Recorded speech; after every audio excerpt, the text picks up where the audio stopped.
Halo sobat semua, jumpa lagi dengan Denbagose Channel. Bagaimana kabar sobat semua? Sebelum kita mulai cerita ini, ayo silakan subscribe, like, komen, share dan nyalakan loncengnya untuk mendapatkan notifikasi terbaru ketika Mimin upload videonya. Bab 854, apakah kamu bisa bahasa Melayu? Dan semua anggur sudah dibuka. Anggur-anggur antik ini dikemas dengan sangat kompleks. Setelah dibuka, pasti tidak bisa ditahankan. Remy Martin, whisky, Glenfiddich, berbagai anggur kelas atas terletak di meja anggur.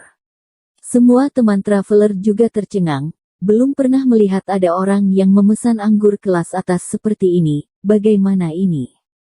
Apakah kamu yang pesan? Bukan, aku memesan makanan. Kamu yang memesannya. Tidak mungkin, aku memesan makanan yang seharga 1.891 yuan, sama sekali bukan anggur merah.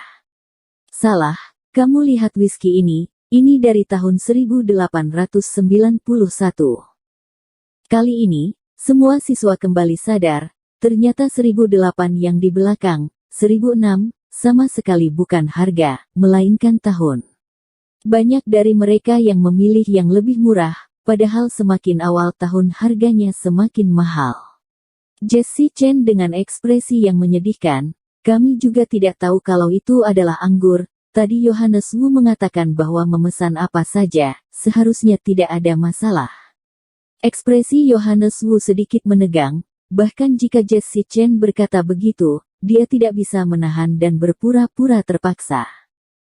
Sebenarnya anggur ini sudah terlalu mahal. 200 juta sebotol, dijumlahkan harganya akan mencapai miliaran. 200 jutaan bagi Johannes Wu, pada dasarnya adalah seluruh kekayaannya. 2 miliar sudah bisa membeli rumah di kota Donghai. Lagi pula tidak boleh hanya datang untuk minum saja, ini bisa membuat semua orang minum sampai mabuk. Johannes Wu berdiri dengan penuh semangat, dan berteriak. Pelayan, panggilkan manajer kalian kemari. Pelayan yang tadi datang, dan berbicara beberapa kata Melayu, tetapi semua orang tidak mengerti. Kata Johannes Wu, panggilkan manajer kalian kemari, aku tidak mengerti apa yang kamu katakan. Sepertinya pelayan hanya bisa berbahasa Melayu. Setelah beberapa kata, keduanya tidak bisa berbicara satu sama lain, dan sama sekali tidak mengatakan hal yang sama. Thomas Kin menggelengkan kepala tidak berdaya, dan berkata kepada pelayan, dia ingin mencari manajer kalian. Thomas Kin berbicara bahasa Melayu. Begitu Thomas Kin berbicara, semua orang tercengang. Kamu bisa berbahasa Melayu. Thomas Kin menganggukkan kepala, dulu ketika melewati Malaysia, ada belajar sedikit. Semua orang kagum melihat Thomas Kin. Sebelumnya Johannes Wu menyindir orang, dan mengatakan bahwa orang tidak pernah pergi kemana-mana, dan belum pernah melihat apapun di dunia. Tetapi sekarang, tadi Thomas Kin lebih mengerti masalah tip daripada Johannes Wu, dan sekarang Thomas Kin bisa berbahasa Melayu dengan lancar, jelas siapa yang lebih berpengalaman. Setelah pelayan mengerti, segera pergi, dan memanggil seorang manajer pria kemari. Johannes Wu mengerutkan kening, menatap Thomas Kin dan berkata, ada apa denganmu? Jelas-jelas kamu tahu bahasa Melayu, dan kamu membiarkan mereka memesan begitu banyak anggur. Thomas Kin mencibir, mereka yang memesannya, dan bukan aku, dan kamu yang mengatakan pesan apa saja, aku pikir kamu mempunyai banyak uang. Kamu. Johannes Wu mengertakkan gigi, dan tidak sabar ingin menghancurkan gigi peraknya. Tetapi apa yang dikatakan Thomas Kin memang logika, dan dia yang menyuruh orang lain untuk memesannya. Hanya bisa menyalahkan diri sendiri karena kurang pengetahuan, tidak tahu bahasa Melayu. Tak lama kemudian, seorang manajer kemari, meskipun manajer ini juga orang asing, tetapi bisa berbahasa Mandarin.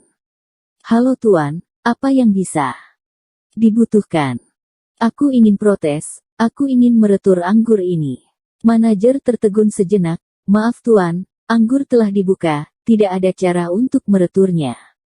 Johannes Wu kelihatan lugu dan percaya diri, mengapa tidak boleh diretur?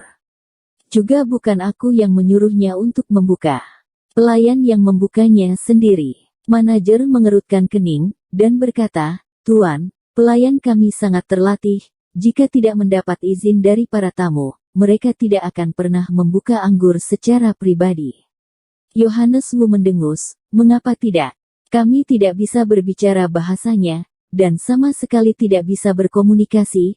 Aku tidak pernah mengatakan untuk membuka anggur, tetapi dia sendiri yang membuka untukku."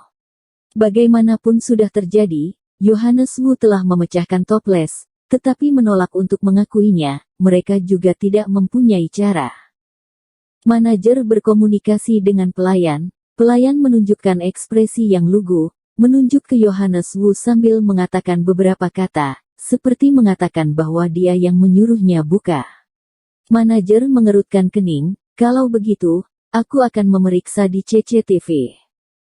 Setelah mengatakannya, manajer pergi ke meja depan dan kembali dengan sebuah komputer tablet, lalu membukanya di depan semua orang, kemudian memutar video kejadian yang baru saja. Buka semuanya." Perkataan Yohanes Wu diputar berulang kali, ekspresi, tindakan dan bahasanya, semua ditampilkan dengan jelas. Manajer menatapnya dengan tatapan aneh. "Tuan, apakah masih ada penjelasannya?" "Buktinya sudah ada, siapapun tidak bisa menjelaskan bukti ini lagi."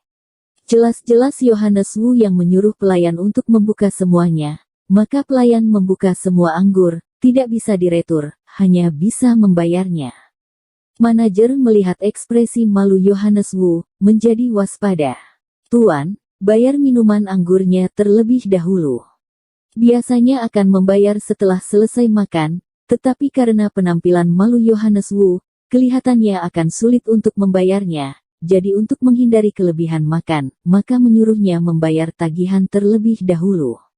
Yohanes Wu melirik ke tagihan itu, dan wajahnya sangat kusut, lebih dari 2.600.000.000. Apa-apaan? Lebih dari 2 miliar, semua tabungannya juga tidak cukup. Yohanes Wu mengertakkan gigi, dan tidak mempedulikan harga dirinya lagi. Apakah harga diri lebih penting daripada uang? "Anggur ini bukan aku yang memesannya. Siapa yang memesan anggur dia yang membayarnya."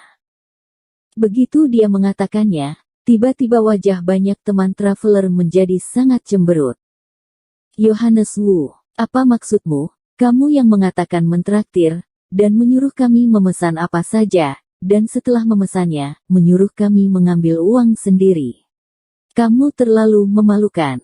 "Benar, jika bukan karena kamu menyuruh kami memesan apa saja, bahkan kami tidak akan memesan lebih dari 1.000 macam hidangan. Bukankah kamu menipu kami?" "Yohanes Wu, jika kamu tidak tahu malu, maka kita tidak perlu berteman lagi untuk akan datang." Yohanes Wu mendengus, "Tidak bisa ya tidak bisa. Lagi pula aku tidak minum anggur ini. Terserah apa yang ingin kalian lakukan. Siapa yang memesannya dia yang mengeluarkan uang, atau kita semua bagi rata." Semua traveler mengerutkan bibir, dan tidak bahagia. Yohanes Wu ini benar-benar menjijikkan. Dia yang bodoh dan mengharuskan mereka membagi rata pembayaran.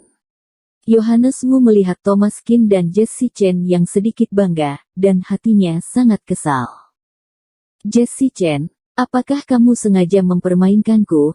Jelas-jelas kalian berdua tahu bahwa anggur itu mahal, masih ingin memesannya, sengaja menipuku ya?"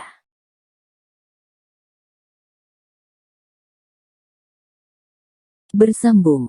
Terima kasih kepada kalian yang telah menonton video ini. Jangan lupa tekan tombol subscribe-nya dan nyalakan notifikasinya untuk mendapatkan video-video seru lainnya dari channel Denbagose.